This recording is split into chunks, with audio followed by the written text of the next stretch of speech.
শিষ্যকে উপদেশ করে তাহলে শিষ্য সেই উপদেশটাকে মানবে না। গুরুদেবের প্রত্যেকটা উপদেশ শাস্ত্র সংযুক্ত হওয়ার দরকার। শ্রী রাধে প্রেম সে বলো রাধে রাধে।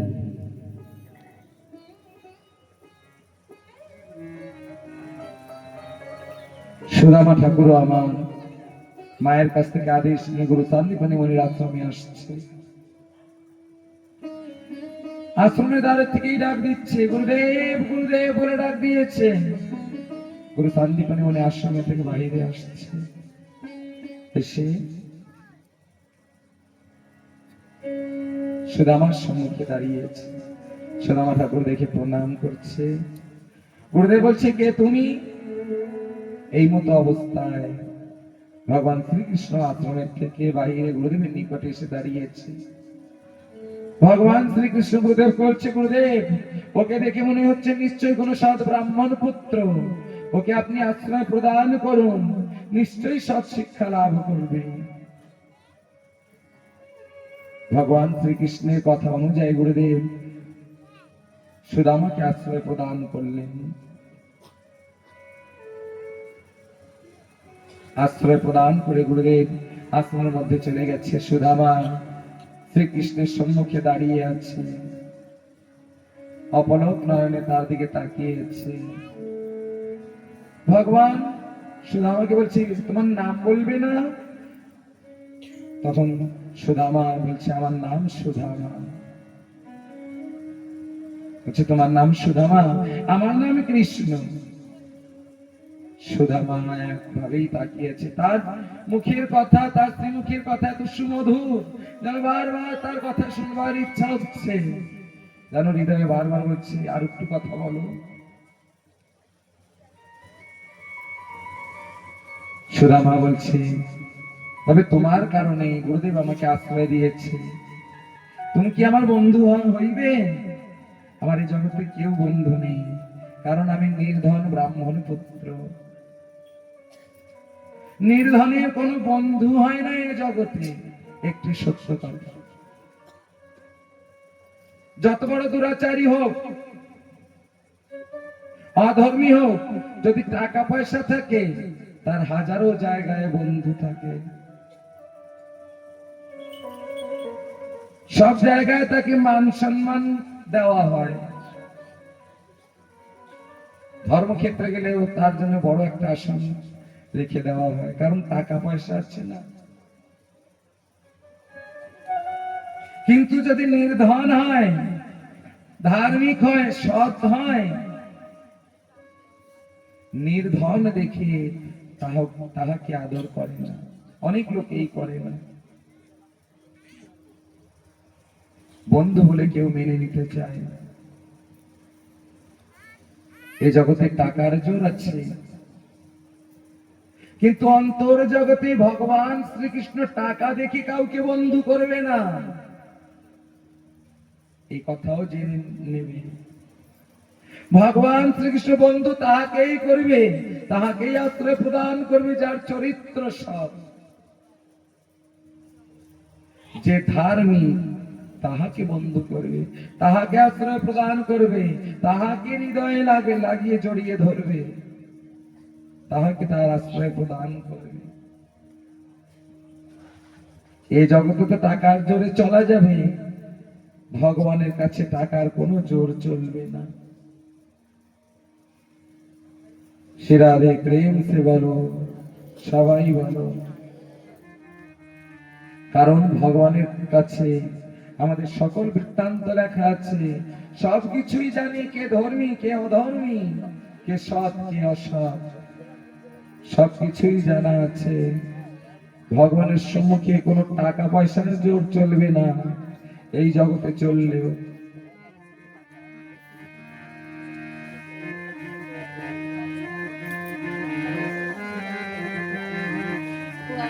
मेरे दाता के दरबार में सब लोगों का खाता,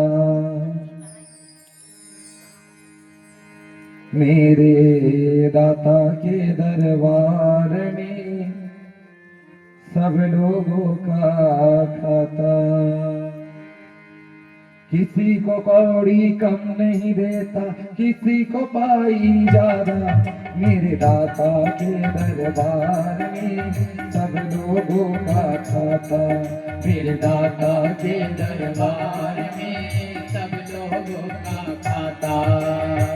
दाता के दरबार में सब लोगों का खाता। मेरे दाता के दरबार में सब लोगों का खाता।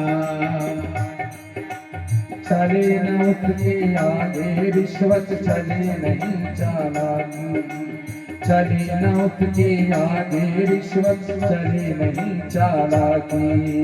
किसी को कौड़ी कम नहीं देता, मिले न पाए ज्यादा, किसी को कौड़ी कम नहीं देता, मिले न पाए ज्यादा। उसके लेने देने की बंदे बात बड़ी निराली, उसके लेने देने की बंदे बात बड़ी निराली। मेरे दाता के दरबार में सब लोगों का खाता। मेरे दाता के दरबार में सब लोगों का खाता। मेरे दाता के दरबार में सब लोगों का खाता। मेरे दाता के दरबार में सब लोगों का खाता।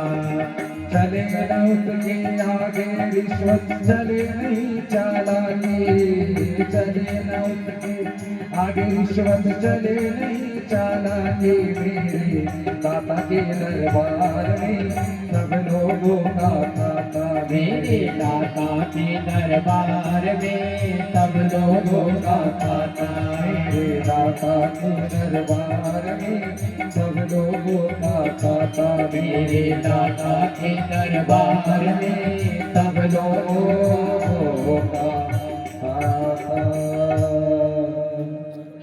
ভগবানের কাছে সবার হিসাব কিতাব লেখা আছে। चले नहीं उसके आगे रिश्वत, चले नहीं चालाकी, उसके लेन देन की बंदे बात बड़ी निराली। किसी को कौड़ी कम नहीं देता, मिले ना पाई ज्यादा, मेरे दाता के दरबार में सब लोगों का खाता। भगवान सभी जाने, ভগবানের সম্মুখে রিশ্বত চলবে না, ভগবানের সম্মুখে তো সততাই চলবে, প্রেম চলবে, ধর্ম চলবে। সুদামা জ্ঞাপন করলেন কেন ভগবান? তার মধ্যে সততা ছিল, সরলতা ছিল, পবিত্রতা ছিল। শ্রী রাধে প্রেম সে বলো, সবাই বলো। ভগবানকে বলছে তুমি আমার বন্ধু হইবে? আমি নির্ধন দেখে আমার কোনো বন্ধু নেই।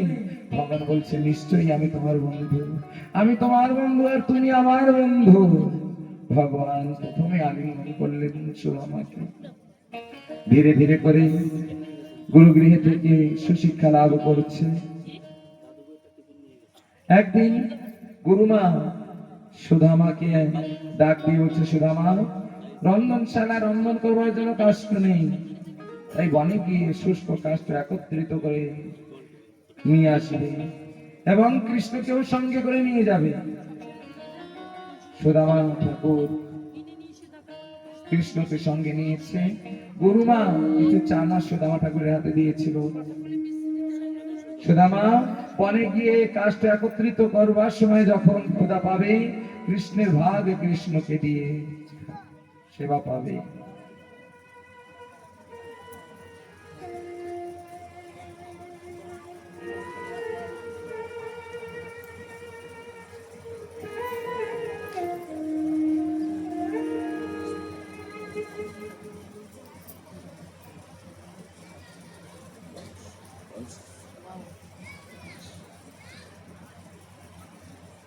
শ্রী রাধে, আজকে খিচুড়ি প্রসাদের ব্যবস্থা বংশ সরকার মহাশয়ের দিক থেকে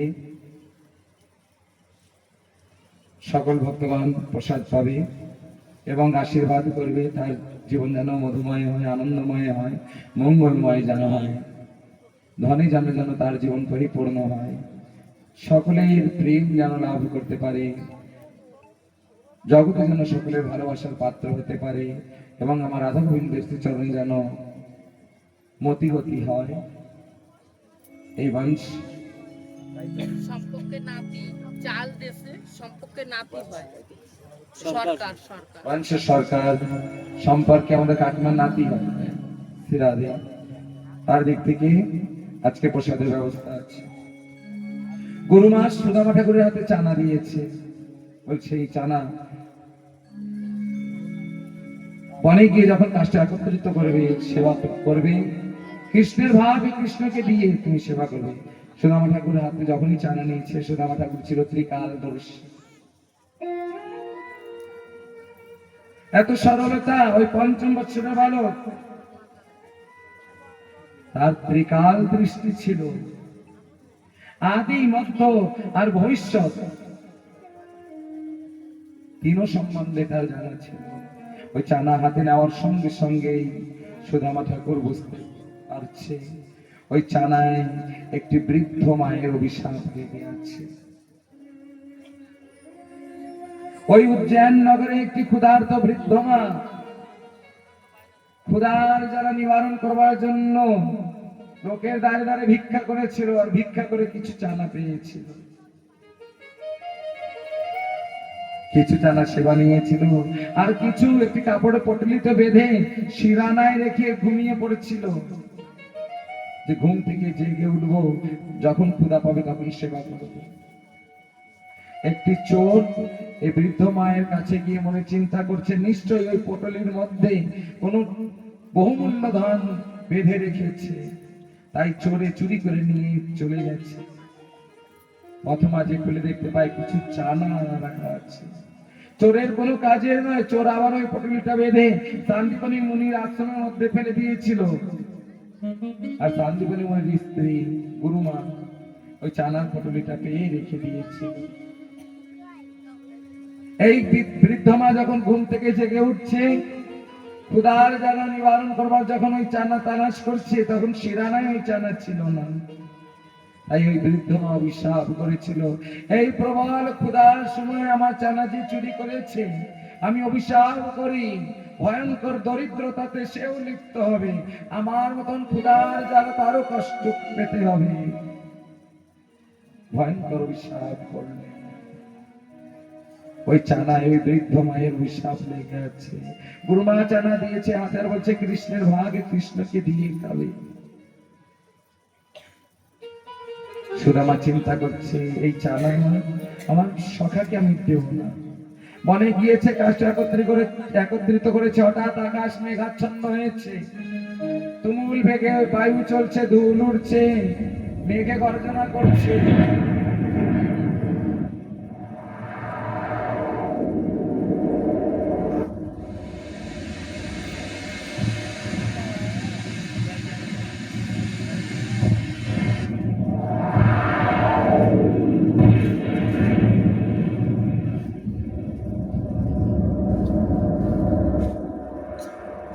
হঠাৎ প্রকৃতির দুর্যোগ হলো, সুদামা ঠাকুর আর ভগবানের বিয়োগ হয়ে গেল ওই প্রকৃতির দুর্যোগের কারণে। সন্ধ্যা হয়ে এলো, অন্ধকার ছেয়ে গেল চারিধারে। সুদামা ঠাকুর দূরে এক বৃক্ষে দাঁড়িয়ে আছে। যখন সুদামা ঠাকুর ক্ষুধা পেয়েছে, চানা একাকি খেয়ে নিয়েছে। মনে চিন্তা করছে, এই চানা যদি আমার বন্ধুকে দেই, তাহলে ওই বৃদ্ধ মায়ের অভিশাপ আমার বন্ধুকেও লেগে যাবে। বন্ধুকে অভিশাপ থেকে, ভয়ঙ্কর দরিদ্রতার অভিশাপ থেকে বাঁচাবার জন্য সুদামা ঠাকুর একা নিজে চানা খেয়ে নিয়েছে। বন্ধুকে বিপত্তিতে পড়তে দেবে না, তাই নিজে একাকী বিপত্তিতে পড়েছে। রাধে প্রেম সে বলো, সবাই বলো। বন্ধুর পরিভাষা সুদামা চরিত্র থেকে জানবে। বন্ধু কাহাকে বলে? বন্ধু তাহাকেই বলে যে বন্ধু নিজ বন্ধুকে বিপদের পথ থেকে ফিরিয়ে নিয়ে আসবে, বিপত্তিতে ফেলে দেবে না, তাহাকে বন্ধু বলে। কিন্তু কলিযুগ তো, আজ যেই বন্ধু বিপত্তির পথ থেকে তোমাকে ফিরাবার চেষ্টা করবে, বলবে কুপথে যাবে না, মদ খাবে না, জুয়া খেলবে না, সেই বন্ধুর সাথে সেই লোকটা ছেড়ে দেয়। আর যে বলবে চলো মদ খেতে যাব, জুয়া খেলতে যাব, তার সঙ্গে বন্ধু বলে গলায় হাত দিয়ে চলে যায়, তাহাকে বন্ধু মনে করে নিয়েছে জগতের লোক। এটা কলিযুগের প্রভাব। না জানি পূর্বকালের কোন শত্রু এসে বন্ধুত্ব করছে, বিনাশের পথে তোমাকে নিয়ে চলছে, তুমি বুঝতে পারছো না। আর যে তোমার পূর্বজন্মের বন্ধু ছিল, তোমাকে বাঁচাবার জন্য তোমাকে নিষেধ করছে।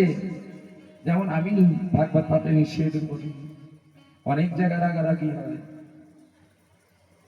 অনেক জায়গায় অনেক লোক রেগে যায়, কিন্তু বাবা কেউ রেগে গেলেও আমার কোনো কিছু আসে যায় না। কারণ আমার উদ্দেশ্য জীবের, যেই কথা বললে জীবের হিত হবে, জীবের মঙ্গল হবে, সেই কথাই আমার বলতে হবে। হরিদাস ঠাকুর নবদ্বীপে হরিনাম করছে জীবের মঙ্গলের জন্য। অত্যাচারীরা হরিদাস ঠাকুরকে 22টা বাজারে ঘুরিয়ে ঘুরিয়ে বেতের লাঠি দিয়ে মেরেছিল। তবুও হরিদাস ঠাকুর জীবের কল্যাণের জন্য নাম করা বন্ধ করেনি।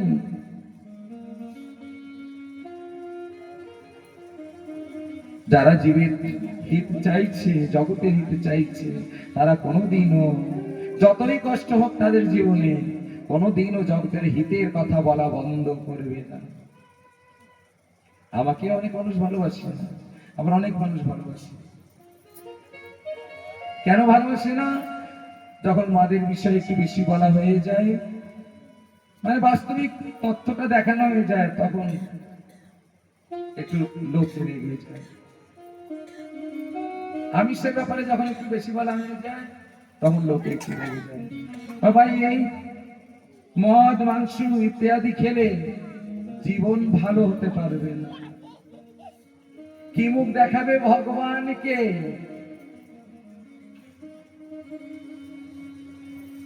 ভগবানের সম্মুখে গিয়ে কি মুখ দেখাবে? ভগবান যখন তোমার কর্মের হিসাব করবে, কি মুখ দেখাবে সেদিন ভগবানকে, কি বলবে এ কথাও ভেবে নেবে।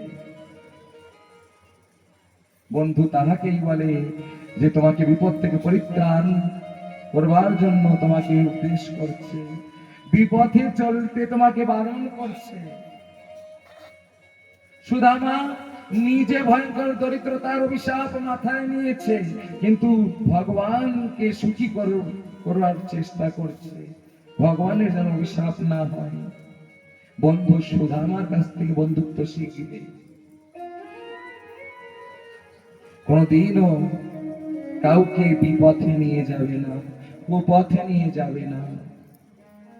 যদি সম্ভব হয় সৎ পথে নিয়ে যাবে, বন্ধুত্বর ধর্ম পরিপালন করবে, বন্ধুত্বর নামে কেউ কোনোদিনও কলঙ্ক ঘটাবে না।